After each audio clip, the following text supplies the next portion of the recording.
Hi, this is Calvin Francis from Decades of Soul. I'm here with my very special guest, Mr. Carmichael, music lover.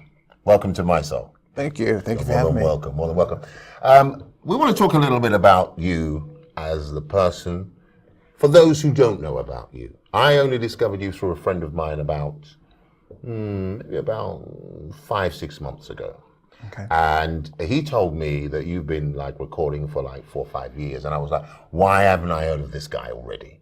And he said to me, well, Calvin, you can't get to everything, but you need to know about this guy. His name was bigger. I have to give him his major props, a DJ here as well with us. So tell myself, and of course the Mi-Soul listeners, a little bit about yourself, your history, where you come from. You look like a bit of a I played sports in my younger days. Okay. I'm from Birmingham, Alabama, and I started singing around age 19 or so when I was in college, freshman year.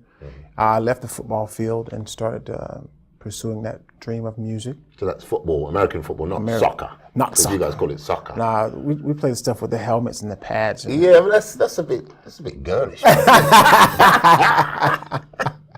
But you American football, yeah. Yes, and I just wanted to pursue that passion for music, and I started making demos and sending them out, and I got discovered in Atlanta by Manual Seal of So Def. Right. Okay. Yeah. And I got a extensive record deal, and they brought me to Atlanta, and I've been recording. I stayed with them for 4 years.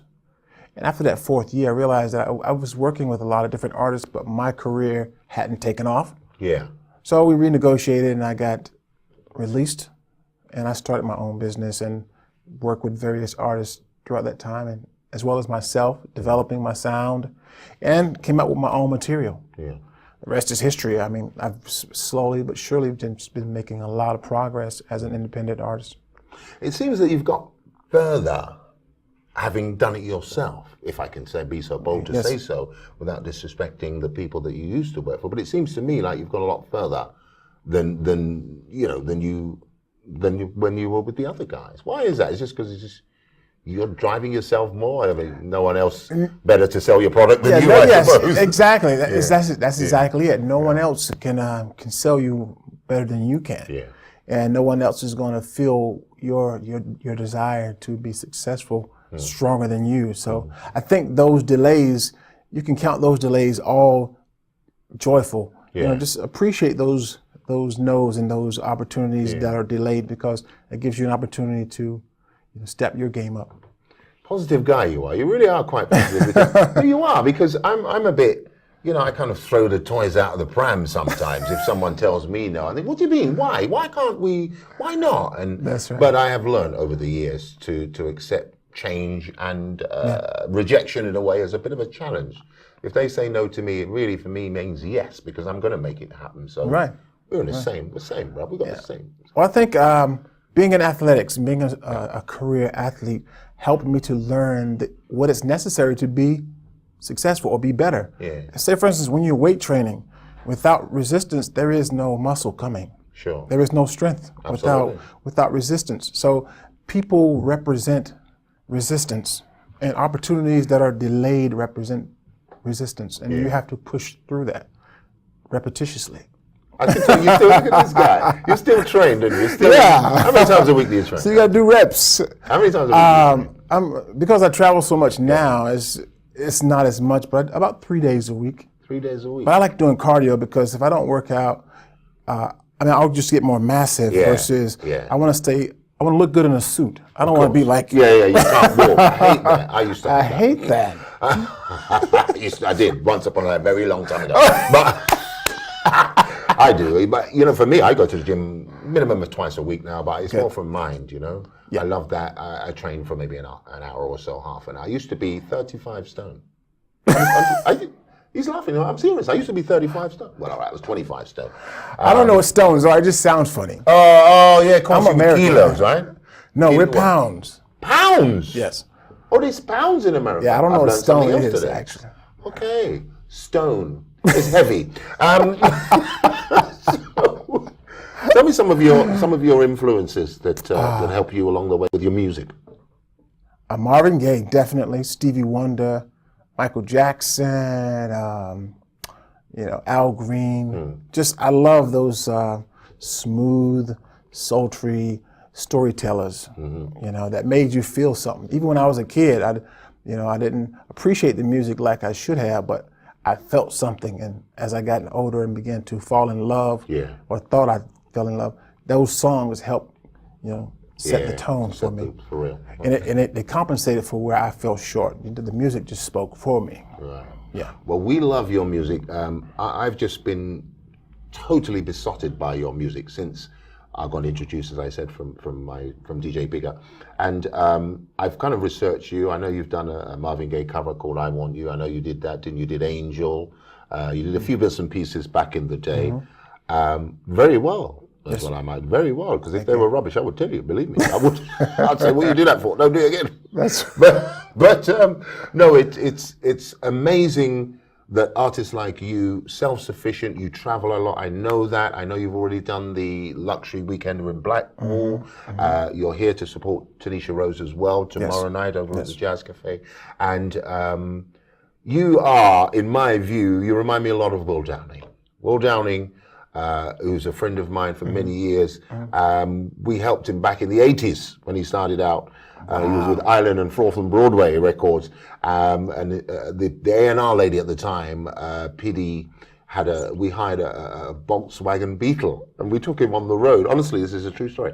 On the road, and he was one of the most humblest people I've ever met. He never complained. We stayed in some really horrible hotels, but we got to every gig, and he promoted and became the worldwide star that he is now. I see you like him in a few years' time. I really do, because of your attitude, your professionalism. Thank you. You're a sports person as well, so you know what it is to compete. And I should imagine you're looking at this as some way as a competitive challenge. It is. To be better than the next guy, which is what you should be. It is, and I received that. I hope so. I hope that my journey does result in what I already see happening. I just got to make sure it happens. I'm following the steps. And follow, of course.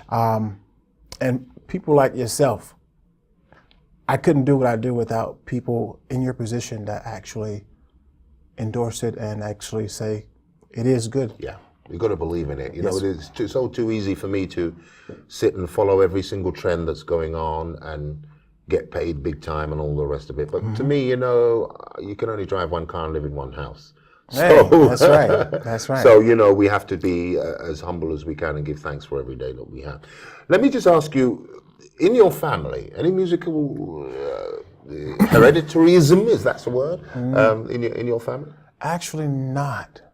Oh, there is no singers in my family. My mom is Jehovah's Witness. Right. So she sings like a very orchestrated type of music. But no soul. There's no soul in my family. And what about your father? What does your father do? He's into construction. Right. Very hardworking. He believes, that I should be doing something to get calluses. We're so similar, really. Yeah. Sing and make money? No. Get to work. When I told my mother I wanted to become a DJ, she said, "Get that job." That's right. And plus, with my size, I can. When I was younger, I can go into a company, didn't even have to do the application. They'll look at me and be like, yeah, he can carry boxes and a lot of work. Yeah, you hired. Yeah, we'll get you. Yeah. So, really, well, it's nice to have that grounded feeling from your parents as well. It makes you appreciate a lot more. What can we look forward to from Carmichael? Well, I'm taking more of a business. I'm transitioning into the business aspect of music because I realize in order to change or have a greater impact in music, I can't just sing it. I have to take a business position. So I'm beginning to duplicate my efforts by working with other amazing artists like Tanisha Rose, her project due out August 2nd. I have a 9-year-old amazing young female artist that I'm producing her album. 9-year-old? 9 years old. So, wow. She'll be just turning 10 when her album drops. So I'm duplicating my efforts by working with amazing artists all around the world. I'm working with an artist in Spain. I'm just producing different artists around the world, and artists in Japan. So it's almost like Berry Gordy did.